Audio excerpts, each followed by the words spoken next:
आप किसी भी बोर्ड एग्जाम से एग्जाम दे रहे हो, विज्ञान से पहला चैप्टर जो है रासायनिक अभिक्रिया और समीकरण, इससे 2 से लेकर 7 नंबर के क्वेश्चन आते ही आते हैं। और ये क्वेश्चन जो आते हैं बच्चा ऑब्जेक्टिव फॉर्म में आते हैं और सब्जेक्टिव फॉर्म में क्वेश्चन आते हैं। आज जो है हम लोग सब्जेक्टिव क्वेश्चन जो मोस्ट वीवीआई क्वेश्चन है उसे लेके आए हैं, और साथ में ही प्रीवियस ईयर क्वेश्चंस को भी हम लोग डील करते हुए चलेंगे जो क्वेश्चन आया हुआ है और आगे आ भी सकता है। तो प्रीवियस ईयर क्वेश्चन को छोड़ना नहीं है, उसे भी कंप्लीट करते हुए चलना है। तो चलिए बाबू लोग स्टार्ट करते हैं। चैनल इसका पीडीएफ चाहिए तो आप हमारे टेलीग्राम चैनल से जुड़ सकते हैं स्कैन करके, और अगर आपको कोई भी क्वेरी है बाबू लोग तो आप मुझे इंस्टाग्राम पे मैसेज कर सकते हैं। भोजन के पाचन द्वारा किस प्रकार की अभिक्रिया हमारे शरीर में होती है? देखिए बच्चा, जब भी हम खाना खाते हैं तो खाना जो है पच के हमारे C6H12O6 के फॉर्म में तैयार होता है, ठीक है बच्चा। और जब हम ऑक्सीजन लेते हैं तो पाचन की अभिक्रिया स्टार्ट होती है, और जब पाचन की अभिक्रिया स्टार्ट होती है तो इसके बदले में CO2 बनता है जो हम नाक के द्वारा निकाल देते हैं, फिर H2O बनता है और फिर हमें ऊर्जा मिलती है। क्या मिलती है बच्चा? ऊर्जा मिलती है। तो ध्यान रखिएगा यहां पे ग्लूकोज में क्या जुड़ रहा है बच्चा? ऑक्सीजन जुड़ रहा है। तो किसी भी चीज में ऑक्सीजन जब जुड़ता है तो उसे हम उपचयन बोलते हैं या ऑक्सीकरण बोलते हैं। किसी भी रासायनिक अभिक्रिया में जब ऑक्सीजन जुड़ता है तो उसको हम ऑक्सीकरण या उपचयन कहते हैं, ठीक है बच्चा। और ध्यान रखिएगा ऑक्सीकरण और उपचयन में 2 चीज ध्यान रखिएगा। एक तो आप ऑक्सीजन का जुड़ना आप याद रख सकते हैं और एक हाइड्रोजन का घटना याद रख सकते हैं, ठीक है बच्चा। इसका उल्टा भी होता है, ऑक्सीकरण को हम एक बोलते हैं अवकरण, उपचयन को बोलते हैं अपचयन। तो अपचयन किसे कहते हैं? जब किसी रासायनिक अभिक्रिया में ऑक्सीजन घटेगा और हाइड्रोजन बढ़ेगा तब हम उसको कहते हैं अवकरण, ठीक है बाबू लोग, ये भी ध्यान रखिएगा। तो ये भोजन का पाचन किस प्रकार की अभिक्रिया है? सिंपल है बच्चा, हमारे शरीर में जो होती है वो ऑक्सीकरण है। जिंक को आयरन सल्फेट के विलयन में डालने पर क्या होता है? तो सिंपल है बच्चा, जिंक को हम बोलते हैं Zn। आयरन सल्फेट क्या होता है बच्चा? तो आयरन सल्फेट को हम बोलते हैं FeSO4। जब इसको हम डालेंगे तो जिंक जो होता है ना बच्चा आयरन से अधिक क्रियाशील होता है, तो जिंक क्या करेगा? इसको हटा देगा, Fe को हटा देगा। तो Fe को हटाएगा तो ZnSO4 आ जाएगा। तो भैया Fe कहां जाएगा? तो Fe सिंगल हो जाएगा। तो इस तरह की अभिक्रिया को हम बोलते हैं एकल विस्थापन। क्या बोलते हैं बच्चा? एकल विस्थापन, या इस तरह की अभिक्रिया को हम बोलते हैं सिंपल विस्थापन अभिक्रिया, ठीक है बच्चा। ये ध्यान रखिएगा जहां पे जिंक ने Fe को विस्थापित कर दिया क्योंकि जिंक ज्यादा अट्रैक्टिव था, ठीक है। इसी तरीके का एक और अभिक्रिया आप याद रख सकते हैं, इसको आप ऐसे याद रखें, Fe प्लस CuSO4 बराबर FeSO4 हो जाएगा प्लस Cu हो जाएगा, इस तरह से, ठीक है। तो जहां पे क्या होता है बच्चा, अधिक क्रियाशील जो है कम क्रियाशील को हटा देता है, और यहां पे एक आदमी ने बदला इसलिए एकल विस्थापन या विस्थापन अभिक्रिया। श्वसन क्रिया को ऊष्माक्षेपी अभिक्रिया क्यों कहा जाता है? तो अभी हमने देखा बच्चा कि श्वसन, अच्छा चलिए भैया मैं बता ही देता हूं। देखिए ऊष्माक्षेपी अभिक्रिया किसे कहते हैं? सबसे पहले समझिए 2 तरह की अभिक्रिया होती है, एक होता है ऊष्माक्षेपी और एक होता है बच्चा ऊष्माशोषी अभिक्रिया। दोनों अभिक्रिया पहले समझिए तब आपको अच्छे से समझ में आएगा। ऊष्माक्षेपी अभिक्रिया वो अभिक्रिया है जिसके फलस्वरूप ऊष्मा का निष्कासन हो, या ऊष्मा निकले या हीट निकल जाए, हीट भी बोलते हैं बच्चा, या ऊर्जा भी बोल देते हैं हम, ठीक है, या तापमान निकले। तो इस तरह की अभिक्रिया में जब भी कुछ चीज ऐसा होता है, ऊष्मा निकले, हीट निकले, ऊर्जा निकले, तापमान निकले, उसको ऊष्माक्षेपी कहते हैं। और जिस तरह की अभिक्रिया में ऊर्जा लगे, ऊर्जा क्या लगे, और ऊर्जा लगे उस अभिक्रिया को होने में तो हम बोलते हैं ऊष्माशोषी, क्योंकि उसने ऊर्जा को लिया। ऊर्जा है बच्चा किसी भी सोर्स से ले सकता है, प्रकाश के माध्यम से ये ऊर्जा ले सकता है, ताप के माध्यम से ऊर्जा ले सकता है, विद्युत के माध्यम से ऊर्जा ये ले सकता है। तो इसको हम लोग क्या बोलते हैं बच्चा? ऊष्माशोषी अभिक्रिया। तो ये बोल रहा है कि श्वसन क्रिया को ऊष्माक्षेपी अभिक्रिया क्यों कहते हैं? तो देखिए बच्चा, जीवित रहने के लिए हमें भोजन की आवश्यकता होती है, यह ऊर्जा हमें भोजन से प्राप्त होती है। पाचन क्रिया के दौरान खाद्य पदार्थ छोटे छोटे टुकड़ों में टूट जाते हैं और खाद्य पदार्थों में कार्बोहाइड्रेट होते हैं। कार्बोहाइड्रेट के टूटने से ग्लूकोज का निर्माण होता है और ग्लूकोज ऑक्सीजन से मिलकर हमें ऊर्जा देती है, इसीलिए ये है। अब देखिए इतना बड़ा चौड़ा तो है, याद करने में दिक्कत है? कुछ नहीं दिक्कत है, सिंपल आपको लिखना है कि देखिए हमें जीवन जीने के लिए ऊर्जा चाहिए। ऊर्जा हमें कहां से मिलेगा? भोजन से। तो जब हम भोजन करते हैं तो भोजन में बहुत सारे तत्व होते हैं, कार्बोहाइड्रेट होता है, प्रोटीन होता है, फैट होता है। जब हम इसको खाते हैं तो पाचन क्रिया होती है, और पूरा पाचन क्रिया होते होते हमारा जो भोजन है वो ग्लूकोज के फॉर्म में जमा होता है। और ग्लूकोज किसको बोलते हैं बच्चा? C6H12O6 ग्लूकोज के फॉर्म में जमा हो जाता है। फिर हम सांस लेते हैं, ऑक्सीजन लेते हैं, तो ये ग्लूकोज क्या होता है? ऑक्सीजन के साथ अभिक्रिया करता है। ऑक्सीजन के साथ अभिक्रिया करने के बाद CO2 देता है, प्लस जल देता है, और फिर हमें ऊर्जा देता है। तो ये जो ऊर्जा दिया ना बच्चा, ये अभिक्रिया के फलस्वरूप जो ऊर्जा दिया, इसी को बोलते हैं उष्माक्षेपी अभिक्रिया। बस कहानी खत्म। देख लीजिए 2015, ऐसा नहीं है, बहुत सारा ऑब्जेक्टिव में क्वेश्चन में तो कितना बार आया कि श्वसन क्रिया किस तरह की है, 4 ऑप्शन दे देता है। ठीक है बच्चा, चलिए उपचयन अपचयन रेडॉक्स अभिक्रिया क्या है? अब भी मैंने आपको 2 तरह का अभिक्रिया बताया था बच्चा शुरू में। एक मैंने बताया था ऑक्सीकरण। ऑक्सीकरण को हम लोग बोलते हैं उपचयन, जिसमें हमने क्या बताया बच्चा? ऑक्सीजन बढ़े और हाइड्रोजन घटे, दोनों में से कोई एक भी होगा तो भाई ऑक्सीकरण होगा। ठीक है, किसी भी रासायनिक अभिक्रिया में ऑक्सीजन का जुड़ना या हाइड्रोजन का घटना ऑक्सीकरण या उपचयन कहलाता है। अवकरण क्या कहलाता है बच्चा? अवकरण सिंपल है बच्चा, इसको बोलते हैं अपचयन। अपचयन में जस्ट इसका उल्टा होगा। किसी भी रासायनिक अभिक्रिया में ऑक्सीजन का ह्रास हो या हाइड्रोजन की वृद्धि हो तो इसको हम बोलते हैं अवकरण। अब ये दोनों अभिक्रिया साथ में हो, ऑक्सीकरण और अवकरण जब दोनों अभिक्रिया साथ में होती है तो हम बोलते हैं इसको रेडॉक्स।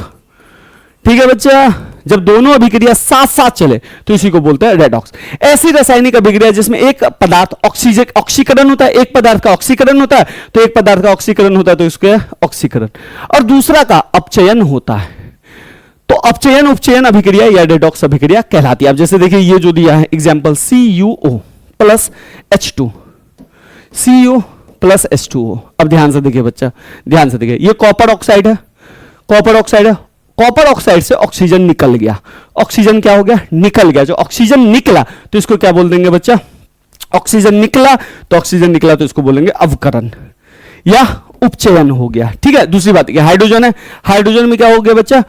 जल जुड़ गया तो हाइड्रोजन में ऑक्सीजन, सॉरी जल कह रहा हूं, हाइड्रोजन में ऑक्सीजन जुड़ गया तो ये क्या हुआ बच्चा? तो ये ऑक्सीकरण हुआ। तो अवकरण ऑक्सीकरण दोनों एक साथ होता है तो इसको हम बोलते हैं रेडॉक्स अभिक्रिया। ठीक है बच्चा, ध्यान रखिएगा। एक्चुअली रेडॉक्स अभिक्रिया जो है ना बच्चा, ऑक्सीकरण को ना हम लोग इंग्लिश में ऑक्सीडेशन बोलते हैं। ठीक है, और इसको हम बोलते हैं रिडक्शन। क्या बोलते हैं बच्चा? रिडक्शन। तो इसका रेड और इसका ऑक्स मिल जाता है और इसी को बोलते हैं रेडॉक्स अभिक्रिया। बस यही होता है, इंग्लिश में थोड़ा आसान होता है। चलिए अगला, प्रतिस्थापन अभिक्रिया क्या है? अभी मैंने आपको बताया, अभी हमको आपको बताया था कि चलिए इसको ऐसा समझाते हैं। जैसे मान लीजिए ए जो है बी और सी के साथ अभिक्रिया करेगा तो ए क्या करेगा? ए अगर अधिक रिएक्टिव होगा तो ए जो है ना बी को रिप्लेस कर देगा और खुद सी के साथ बैठ के बी को सिंगल छोड़ देगा। तो इस तरह की अभिक्रिया को हम बोलते हैं विस्थापन अभिक्रिया या एकल विस्थापन अभिक्रिया या प्रतिस्थापन अभिक्रिया। ठीक है बच्चा, लेकिन ध्यान रखिएगा अधिक रिएक्टिव हो। अधिक रिएक्टिव का मतलब अधिक क्रियाशील हो। ऐसी रासायनिक अभिक्रिया जिसमें अभिकारक के परमाणु अथवा समूह किसी अन्य यौगिक के परमाणु अथवा समूह को विस्थापित करके उनका स्थान ग्रहण करते हैं, प्रतिस्थापन अभिक्रिया कहलाती है। भैया इसको विस्थापित कर दिया और इसमें ये अपना बैठ गया। अभिकारक क्या है? तो इधर वाला को अभिकारक ही बोलते हैं हम लोग। जैसे लोहे की कील को कॉपर सल्फेट के विलयन में डालने पर लोहे की कील का रंग भूरा हो जाता है और कॉपर सल्फेट का विलयन नीला रंग समाप्त हो जाता है। अब इसका मतलब ये है बच्चा, सिंपल सा है। देखिए कॉपर सल्फेट का जो विलयन देखोगे ना बच्चा, ये नीला कलर का होता है, लेकिन जैसे हम लोहा इसमें डालेंगे तो ये हो जाएगा FeSO4 हो जाएगा और प्लस Cu हो जाएगा। अब इस ये होता है क्या, ये जो नीला कलर है ना ये बदल जाता है और ये किस कलर में हो जाता है? भूरा कलर में। क्यों? क्योंकि अब ये फेरस जो है फेरस सल्फेट बन गया, यानी कि वो जो लिक्विड है बच्चा वो फेरस सल्फेट बन गया, क्योंकि अब इस लिक्विड में फेरस घुल गया, इसलिए नीला रंग खत्म हो जाता है। ठीक है बच्चा, इसमें और भी मैंने एक अभिक्रिया लिखवाई थी जिंक वाला, याद रखिएगा, बहुत इंपॉर्टेंट है। उष्माक्षेपी और उष्माशोषी अभिक्रिया क्या है? हमने आपको बताया जिसमें ऊर्जा निकले उसको बोलेंगे उष्माक्षेपी, जिसमें ऊर्जा ले उसको बोलेंगे उष्माशोषी। उष्माक्षेपी अभिक्रिया जिन अभिक्रियाओं में उत्पाद के निर्माण के साथ साथ उष्मा भी उत्पन्न होती है। अब ये उत्पाद क्या है तो याद कीजिए, इस साइड जो हम लिखते हैं इसको बोलते हैं अभिकारक और इस साइड जो आता है बच्चा उसको बोलते हैं उत्पाद। तो उत्पाद का निर्माण होगा ही होगा, प्लस उष्मा, ऊर्जा, हीट, तापमान, ये सब बनेगा। जैसे मीथेन, CH4 को बोलते हैं बच्चा मीथेन, जब ऑक्सीजन के साथ अभिक्रिया करती है तो कार्बन डाइऑक्साइड बनाता है, जल बनाता है और उष्मा बनता है। ठीक है बच्चा, ये ध्यान रखेंगे आप लोग।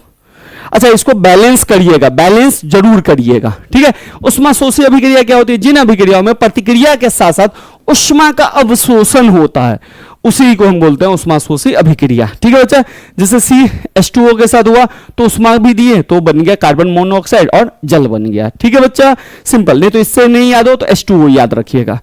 H2O में हम जैसे इलेक्ट्रिसिटी यानी कि विद्युत को डालेंगे बच्चा, विद्युत को, तो ये H2 में टूटेगा प्लस ऑक्सीजन में टूटेगा, तो ये हो गया क्योंकि विद्युत गया अंदर। ठीक है बाबू, चलिए। जब लोहे की कील को कॉपर सल्फेट के विलयन में डुबाया जाता है तो विलयन का रंग क्यों बदल जाता है? विस्थापन अभिक्रिया, मैंने अभी आपको बताया, देख लीजिए 25-19 पीछे भी आया हुआ है, बहुत इंपॉर्टेंट क्वेश्चन है विस्थापन अभिक्रिया। ठीक है बच्चा, चलिए। अब अवक्षेपण अभिक्रिया से क्या समझते? बहुत इंपॉर्टेंट, 18-19 में आया। और इसी में एक चीज और लिखिए, द्विविस्थापन। द्विविस्थापन में भी आपको याद रखना है, द्विविस्थापन का चूंकि डेफिनेशन अलग आपको देना है, अभिक्रिया से में पहले बात करते हैं अवक्षेपण अभिक्रिया। देखिए, अवक्षेपण अभिक्रिया मैं आपको नॉर्मली बताता हूं। अवक्षेपण अभिक्रिया क्या होती है बच्चा? सिंपल। जैसे मान लीजिए दूध है, दूध है, दूध कैसा होता है बच्चा? द्रव होता है, लिक्विड होता है। ठीक है बच्चा, लेकिन दूध में जैसे हम सिरका डालेंगे, सिरका क्या होता है बच्चा? ये भी लिक्विड होता है, द्रव होता है। लेकिन हमको दूध में जब हम सिरका, विनेगर सिरका को बोलते हैं, जब हम मिलाते हैं तो हमें पनीर मिलता है। पनीर क्या है पहले ये बताओ आप मुझे। आप कहोगे कि भैया पनीर तो सेमी लिक्विड है या थोड़ा सा ठोस कह देते हैं, क्योंकि अगर उसमें से हम पानी निकाल देंगे तो क्या होगा बच्चा? ठोस बन जाएगा। तो कहने का मतलब जब द्रव द्रव को मिला रहे हैं तो हमको क्या मिल रहा है? पनीर मिला, यानी कि ये एक अवक्षेप है। ठीक है बच्चा, इसको समझिएगा। ऐसी रासायनिक अभिक्रिया है जिनमें अवक्षेप का निर्माण होता है, तो पनीर को हम तत्काल क्या बोल देंगे? अवक्षेप। अवक्षेपण अभिक्रिया कही जाती है। बहुत इंपॉर्टेंट है, याद रखिएगा कि जब सोडियम क्लोराइड को साधारण नमक भी कहते हैं, जब सिल्वर नाइट्रेट के साथ अभिक्रिया करती है तो सिल्वर क्लोराइड बनाती है और सोडियम नाइट्रेट बनाता है। ये जो सिल्वर क्लोराइड है बच्चा, ये अवक्षेप है। ठीक है बच्चा, ये याद रखिएगा। इसी अभिक्रिया से ये वाला याद रखने के बाद इसमें अटैच कर दीजिएगा। अब यहां पे देखिए, द्विविस्थापन अभिक्रिया क्या होता है बच्चा? अगर मैं यहीं पे लिखूं NaCl plus AgNO3 AgCl plus NaNO3 sodium nitrate. ठीक है बच्चा, अब मैंने विस्थापन में क्या बताया था बच्चा?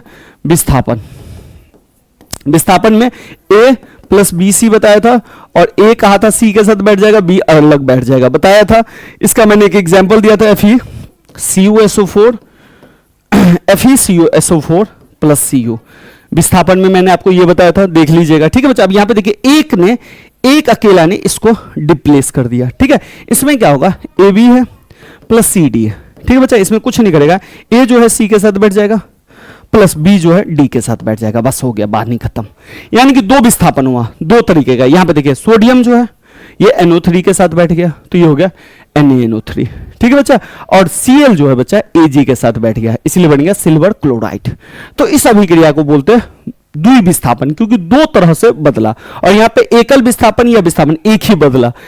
ये जो होता है बच्चा, जितना अभिक्रियाशील होगा वो उतना ही जो रिएक्टिव होगा वो स्थान बदलेगा। यानी कि फेरस जो है Cu से ज्यादा रिएक्टिव है। यहां पे क्या होता है? यहां पे कुछ नहीं होता है, बस आयनों का आदान प्रदान होता है। क्या होता है बच्चा? आयनों का आदान प्रदान। याद रखिएगा, बहुत क्वेश्चन आता है कि किस फलस्वरूप होता है।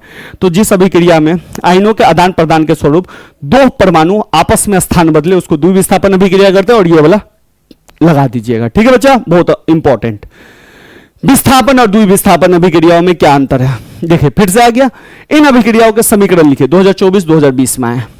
सबसे पहले विस्थापन, ऐसी अभिक्रिया जिसमें किसी यौगिक में उपस्थित किसी तत्व का प्रतिस्थापन दूसरे से हो जाता है। ये जिंक, अब यहां पे दूसरा अभिक्रिया याद रखिएगा, बहुत इंपॉर्टेंट है ये भी।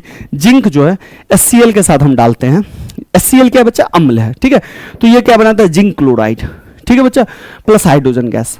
हम आगे पढ़ाएंगे अम्ल क्षार लवण में कि जब कोई धातु अम्ल के साथ अभिक्रिया करती है तो ये लवण बनाता है और हाइड्रोजन गैस बनता है। ठीक है, हम बताएंगे।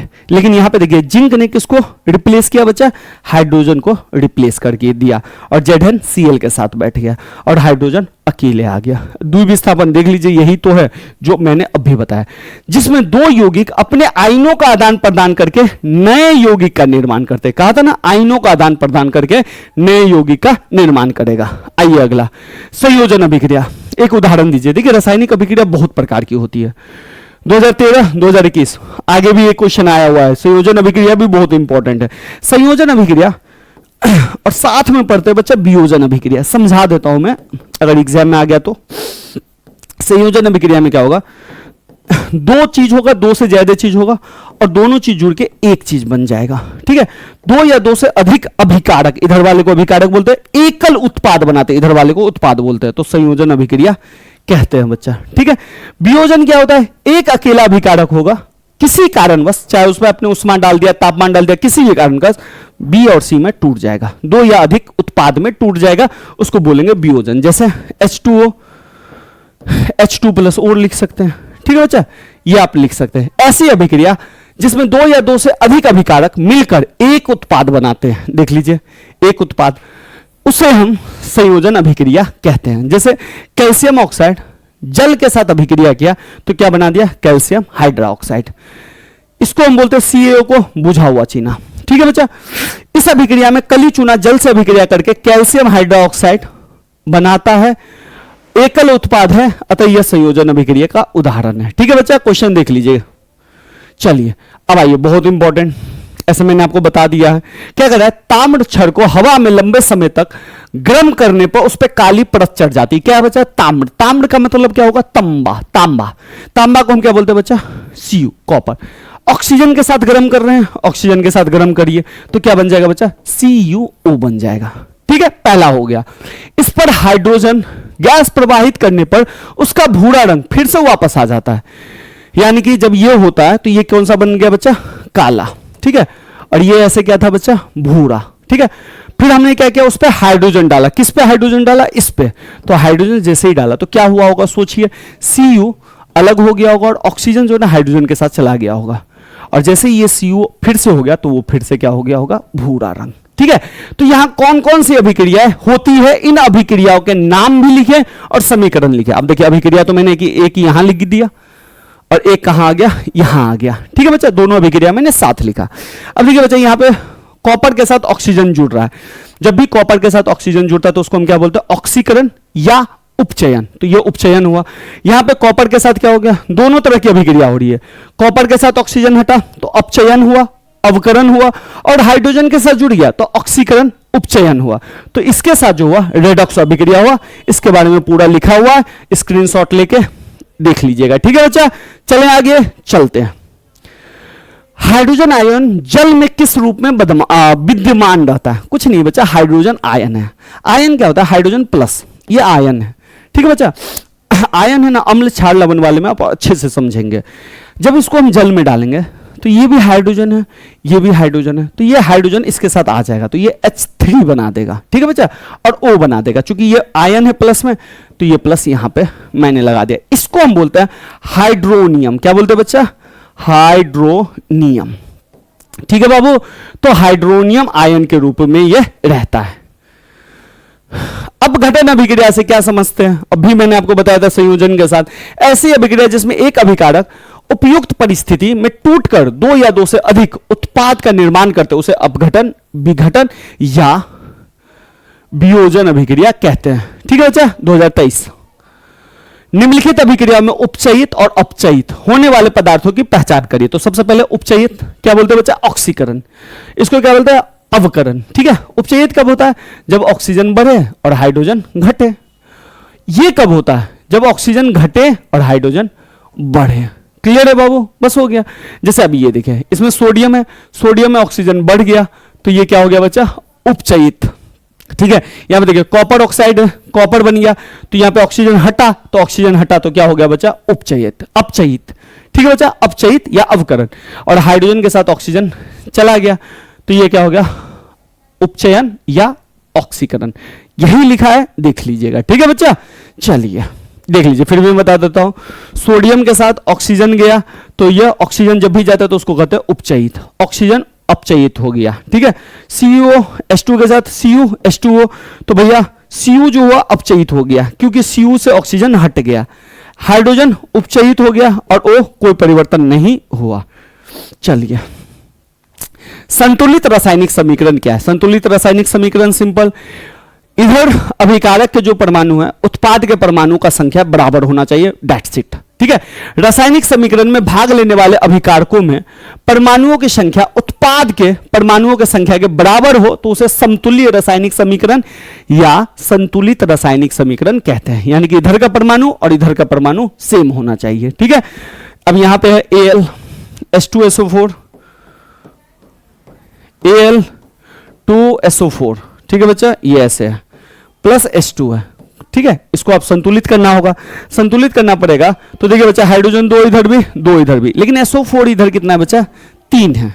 एल्युमिनियम इधर कितना है? 2 है। तो मैं क्या करूं, एल्युमिनियम को पहले 2 डाल देता हूं, ठीक है बच्चा। तो 2 एल्युमिनियम हो गया। SO4 देखिए इधर 3 है, तो SO4 इधर क्या कर सकता हूं, यहां पे डाल सकता हूं। जैसे मैंने 3 डाला तो हाइड्रोजन तो 6 हो गया, SO4 3 हो गया, लेकिन हाइड्रोजन कितना हो गया? 6, जो कि हाइड्रोजन इधर है 2, तो इसको भी 3, खत्म, ठीक है बाबू। तो इस तरीके से हम लोग काम कर सकते हैं। अगला ये संतुलित रासायनिक समीकरण क्या है? वही जो आपने देखा अभी परिभाषा। संतुलित करना क्यों आवश्यक है? बहुत इंपॉर्टेंट है। 14, 16, 22, 24 अगेन आ सकता है 26 में, ठीक है। मोस्ट इंपॉर्टेंट क्वेश्चन है। अब ये तो समझ गए संतुलित रासायनिक समीकरण, इधर का परमाणु का संख्या इधर वाले परमाणु की संख्या के बराबर होना चाहिए। अभिकारक का परमाणु संख्या उत्पाद के परमाणु की संख्या के बराबर होना चाहिए। अब आते हैं क्यों करना आवश्यक है संतुलित रासायनिक समीकरण को संतुलित करना आवश्यक है। समीकरण के बाईं ओर के तत्वों में परमाणुओं की संख्या दाईं ओर के परमाणुओं की संख्या बराबर होनी चाहिए। सबसे पहले बराबर होनी चाहिए। उसका सबसे बड़ा कारण है द्रव्यमान संरक्षण का नियम। क्या होता है बच्चा? द्रव्यमान संरक्षण का नियम। द्रव्यमान संरक्षण का नियम आपने पढ़ा होगा, जिसमें कहा जाता है कि द्रव्यमान को न तो आप क्रिएट कर सकते हैं न डिस्ट्रॉय कर सकते हैं, सिर्फ इसका रूप बदल सकते हैं। तो इसका नियम का पालन होना चाहिए, ठीक है। दूसरा, तीसरा चलते हैं। अभिकारकों के कितने परमाणु का भार उत्पाद के परमाणु भार के तुल्य है या नहीं, इसके लिए दोनों तरफ के परमाणु भार की तुलना की जाती है। यानी कि इधर का अभिकारक का परमाणु भार और उत्पाद के परमाणु भार का करना होगा। तो परमाणु की संख्या बराबर होगी तभी ना हम कर पाएंगे, नहीं तो नहीं कर पाएंगे। क्योंकि द्रव्यमान रासायनिक क्रिया के पहले और बाद में स्थिर होना चाहिए। रासायनिक अभिक्रिया के पहले अभिकारक का परमाणु का द्रव्यमान और उत्पाद के परमाणु के द्रव्यमान बराबर होना चाहिए। यह द्रव्यमान के संरक्षण का नियम या अनस्वरता का सिद्धांत है। समीकरण को संतुलित करने पर द्रव्यमान के अनस्वरता के सिद्धांत की पुष्टि होती है। जब हम समीकरण को संतुलित करते हैं तो द्रव्यमान के संरक्षण होता है, ठीक है बच्चा। यहां पे दिया है, देख लीजिएगा अभिक्रिया, और ये दिया हुआ है, ठीक है बच्चा। जहां पे हाइड्रोजन 2, अब इधर भी हाइड्रोजन 4 हो गया, इधर भी हाइड्रोजन 4 हो गया, इधर ऑक्सीजन 2 हो गया, इधर भी अब ऑक्सीजन इसके साथ 2 हो गया, ठीक है बाबू। चलिए, सोडियम हाइड्रोक्साइड के विलयन में क्षारक को आधिक्य में मिलाने पर OH- आयन की सांद्रता किस प्रकार प्रभावित होती है? देखिए बच्चा, सोडियम हाइड्रोक्साइड के घोल में अतिरिक्त क्षार को जोड़ने का अर्थ है अधिक हाइड्रोक्साइड आयन का जोड़ना। इससे हाइड्रोक्साइड आयन की सांद्रता बढ़ जाएगी। सिंपल है, NaOH है सोडियम हाइड्रोक्साइड। सोडियम हाइड्रोक्साइड में क्या होता है बच्चा? OH- होता है। OH जितना ज्यादा हुआ बच्चा उतना ही अधिक क्षार है ये, और हम इसमें और OH जोड़ देंगे तो इसका मतलब ये है OH जो है, OH की जो है सीधे कॉन्सेंट्रेशन बढ़ जाएगा, क्योंकि हम OH जोड़ रहे हैं तो OH क्या होगा बच्चा? बढ़ जाएगा, और OH बढ़ जाएगा तो इसका मतलब ये और भी क्षारीय हो जाएगा। तो सिंपल यहां पे करा OH की सांद्रता बढ़ जाएगी। रासायनिक समीकरण से हमें क्या क्या सूचना मिलती है? 2025 देख रहे हैं, हर साल आता है। अभिक्रिया में भाग लेने वाले पदार्थ के नाम। जब भी हम रासायनिक समीकरण लिखते हैं, जैसे मान लेते हैं हमने एक रासायनिक अभिक्रिया किया कि हाइड्रोजन जो है ऑक्सीजन के साथ अभिक्रिया करता है और क्या बनाता है बच्चा? जल बनाता है। ये रासायनिक अभिक्रिया है, तो हम इसको रासायनिक समीकरण में क्या लिखते हैं? हाइड्रोजन को H2 लिखते हैं, ऑक्सीजन को O2 लिखते हैं, और फिर हम कर देते हैं जल। इसको फिर हम संतुलित कर दिए, ठीक है बच्चा।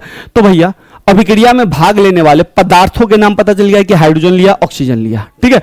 इधर भी अभिकारक में और इधर उत्पाद में भी पता चला। उनके प्रतीक सूत्रों के बारे में भी जानकारी मिलती कि भाई हाइड्रोजन का प्रतीक है H2, जल का है सूत्र H2O, इसके बारे में भी जानकारी मिलती है। अभिक्रिया में अणुओं के अनुपात के बारे में जानकारी मिलती है कि इधर हाइड्रोजन का कितना अणु का अनुपात है, इधर ऑक्सीजन का कितना है। ठीक है बाबू, चलिए निम्नलिखित अभिक्रिया क्या है 18 19 सारे के बारे में, संयोजन अभिक्रिया, वियोजन अभिक्रिया, विस्थापन अभिक्रिया, द्विविस्थापन अभिक्रिया, सब मैंने बता दिया, एक बार आप पढ़ लीजिएगा, सब आपको क्लियर हो जाएगा। ठीक है बच्चा, बहुत इंपॉर्टेंट है ये सारा, VVI लिख लीजिए। संयोजन अभिक्रिया सिंपल है बच्चा, दो या दो से अधिक अभिकारक मिलेंगे और एकल उत्पाद बनाएंगे, संयोजन अभिक्रिया, एग्जाम्पल के साथ याद रखिएगा। वियोजन अभिक्रिया, एक अकेला अभिकारक दो या दो से अधिक उत्पाद में टूट जाएगा, वियोजन अभिक्रिया। तीसरा है विस्थापन, विस्थापन में A B C, और ये क्या होगा, A अगर अधिक क्रियाशील है तो B को रिप्लेस कर देगा, तो C के साथ आ जाएगा, B अकेला हो जाएगा। और द्विविस्थापन में क्या होगा, आयनों का आदान प्रदान होगा, किसका होगा, आयनों का आदान प्रदान, तो ये क्या होगा बच्चा, A C के साथ बैठ जाएगा, B D के साथ बैठ जाएगा। ठीक है, और इसमें सारा रासायनिक अभिक्रिया आपको याद करना है बच्चा। ठीक है, चलिए रासायनिक समीकरण क्या है, देखिए बच्चा, रासायनिक अभिक्रिया तो आप समझते हैं रासायनिक समीकरण कुछ नहीं होता है, रासायनिक अभिक्रिया में भाग लेने वाला जो पदार्थ है उसको संकेत और सूत्रों की सहायता से हम जो दिखाते हैं उसी को हम बोलते हैं रासायनिक समीकरण। जैसे आप यहां पे देखिए, जैसे यहां पे रासायनिक अभिक्रिया हुई हाइड्रोजन और ऑक्सीजन का, और ये जल बना है, तो इसको हमने हाइड्रोजन को इतना बड़ा लिखने से अच्छा H2 लिख दिया, यानी कि हाइड्रोजन का सूत्र डाल दिया, ऑक्सीजन का डाल दिया, जल का डाल दिया, इससे क्या हुआ, ये छोटा में हो गया। ठीक है बच्चा, तो इसी को बोलते हैं रासायनिक समीकरण। ठीक है, यहां पर ये दिया है। ठीक है, अब इससे कौन कौन सी सूचनाएं इससे प्राप्त होती है, तो भैया सल्फर डाइऑक्साइड और ऑक्सीजन परस्पर संयोज करके सल्फर ट्राइऑक्साइड बनाता है। भैया सिंपल है, SO2 ऑक्सीजन के साथ संपर्क करके SO3 बनाता है, सल्फर ट्राइऑक्साइड बनाता है, एक सूचना ये मिलता है। फिर SO2 का 2 मोल के साथ अभिक्रिया करके ऑक्सीजन का SO3 का 3 मोल बनाता है, इस सब की सूचनाएं आपको मिलती है, देख लीजिएगा। ठीक है बच्चा, इसके बाद आप इसका ना सल्फर का 16 होता है, ऑक्सीजन का 16 दूनी 32 होता है, 32 32 64 होता है, ये भी आप निकाल सकते हैं। ठीक है बाबू, चलिए अब आते हैं बहुत इंपॉर्टेंट, विकृत गंधिता। तो कुछ नहीं होता बच्चा, खाद्य सामग्री जो भी हम खाते पीते हैं वो ना वसा से बनता है। ठीक है, अब वसा तेल काफी समय तक वायु में खुला छूट जाता है, तो वो वायु में ऑक्सीजन के साथ जुड़ जाता है, ऑक्सीजन के साथ क्या होता है, जुड़ जाता है, इसके द्वारा ये ऑक्सीजन के साथ जब जुड़ता है तो ये उपचयित हो जाता है। किसी भी सामान में ऑक्सीजन का जुड़ना उपचयन कहलाता है। ठीक है, अपचयन नहीं, उपचयन या उपचयित हो जाती है, जिससे खाद्य सामग्रियां गंधयुक्त होकर खराब हो जाती है। इस प्रक्रिया को विकृत गंधिता हम कहते हैं। चिप्स आदि पैकेट में ऑक्सीजन निकाल कर, आप देखिए विकृत गंधिता कहा जाता है। यहां तक पहले समझ लीजिए, जैसे देखिए आपके घर में खाना बनता होगा, रात में आपने खाना क्या किया, छोड़ दिया, सुबह सुबह देखिएगा कि खाने का टेस्ट बदल जाता है। लाइक सब्जी में हम तेल डालते हैं, तो तेल क्या होता है, जब हम वायु में लंबे समय तक खुला छोड़ देते हैं तो वायु तेल के साथ क्या होता है, रिएक्ट कर जाता है। ठीक है, ऑक्सीजन उसमें जुड़ जाता है और खाने का टेस्ट बदल जाता है, उसी टेस्ट को हम बोलते हैं विकृत गंधिता। ठीक है, इससे बचने के लिए जो पैकेट वाले जो चिप्स उप्स होते हैं उसमें आप देखिएगा कि वहां पे ऑक्सीजन नहीं डाला जाता, नाइट्रोजन गैस का प्रयोग किया जाता है। ठीक है, नहीं तो अगर हम ऑक्सीजन डाल देंगे तो क्या होगा, उपचयित हो जाएगा, चिप्स खराब हो जाएगा, तो इसलिए हम उसमें नाइट्रोजन गैस डालते हैं। चलिए संक्षारण क्या, बहुत अगेन इंपॉर्टेंट, बहुत इंपॉर्टेंट है बच्चा। संक्षारण कुछ नहीं है, जब कोई धातु ऑक्सीजन, कार्बन डाइऑक्साइड, जल वाष्प, सल्फर डाइऑक्साइड आदि की प्रतिक्रिया से धातु की सतह पर होने वाली रासायनिक अभिक्रिया के कारण धातु का क्षरण होता है, यानी कि धातु नुकसान हो जाता है, उसी को हम संक्षारण कहते हैं। सिंपल, जब धातु की सतह हवा में, आर्द्रता में रहती है तो ऊपरी परत उसकी खराब होने लगती है, इसी को हम कहते हैं संक्षारण। ठीक है बच्चा, संक्षारण। अब संक्षारण के उपाय क्या है, तो भैया धातु की जो सतह वायु में रहेगा, आर्द्रता में रहेगा, तब खराब होगा ऊपरी परत को हम क्या करेंगे, तेल लगा देंगे या पेंट कर देंगे। ठीक है बच्चा, इसके द्वारा हम कर सकते हैं, कलई कर सकते हैं, पेंट कर सकते हैं। आपके घर में भी धातु का बहुत सारा सामान होगा, गेट होगा जिस पे आप देखते होंगे कि आपके पिताजी या दादाजी या आप को पापा कहते होंगे कि बेटा इस पे ना पेंट कर दो। पेंट इसीलिए लोहा का सामान है, ऑक्सीजन से बचाना है। ठीक है बच्चा, जिससे ये बच जाएगा। इसी में एक और प्रक्रिया करते बच्चा, यसद लेपन, बहुत इंपॉर्टेंट है ये भी। यसद लेपन में हम कुछ नहीं करते बच्चा, सिंपल जिंक का जो है ना परत चढ़ा देते हैं। किसका परत चढ़ा देते हैं बच्चा, जिंक का। जैसे कोई लोहा का सामान है, कुछ भी धातु का सामान है, इसमें हम जिंक का परत चढ़ा देते हैं। ठीक है बाबू, और जिंक का परत को चढ़ाना ही यसद लेपन कहलाता है। लोहे को जंग से बचाने के लिए क्या कर सकते हैं भाई, संक्षारण को ही तो जंग कहते हैं, ठीक है। तो लोहे के सतह पे जिंक लेपित कर सकते हैं और यही जिंक को हम बोलते हैं यशद लेपन। लोहे के सतह पे ग्रीस लगा सकते हैं, पेंट कर सकते हैं, ये सब काम में हम करके यशद लेपन कर सकते हैं। ग्रीस लगा सकते हैं, पेंट लगा सकते हैं, इलेक्ट्रोप्लेटिंग कर सकते हैं, ठीक है बच्चा। चलिए, विकृत गंधिता का अर्थ क्या है, अभी हमने बताया खाद्य सामग्री में तेल वसा होता है, जब ये वसा ऑक्सीजन के साथ संपर्क में आता है तो ये खराब हो जाता है, इसी को विकृत गंधिता कहते हैं। भोजन को दुर्गंधित होने से रोकने के लिए क्या क्या उपाय कर सकते हैं, सिंपल है बच्चा, उसको हम ढक के रख सकते हैं या फ्रीज में रख सकते हैं, ठीक है। तो देखिए बच्चा, भोजन को फ्रीज रेफ्रिजरेटर में रखकर दुर्गंधित होने से रोका जा सकता है। भोजन को वायुरुद्ध बर्तन में रख सकते हैं जहां पे वायु प्रवेश न करे, वायु घुसेगा तब ना वो तेल जो है ऑक्सीकरण होगा, समझ गए। तो वायु से बचा के रखना है। वसायुक्त भोजन में एक विशेष प्रकार का पदार्थ मिलाना है जिसको एंटीऑक्सीडेंट कहते हैं, जो मिलने के बाद ऑक्सीजन के साथ संपर्क ही नहीं करने देगा, तो इनके द्वारा कर सकते हैं। और एक नाइट्रोजन का आप मिक्स कर सकते हैं चिप्स वाले पैकेट सब में, ठीक है बच्चा। चलिए, तो आज के लिए इतना ही रखते हैं। उम्मीद है आपको समझ में आया। अगर समझ में आया और यहां तक आप रुके तो जरूर अपने दोस्तों को क्लास शेयर कीजिए और चैनल को सब्सक्राइब कीजिए, और आगे कौन सा टॉपिक चाहिए ये भी जरूर बताएं।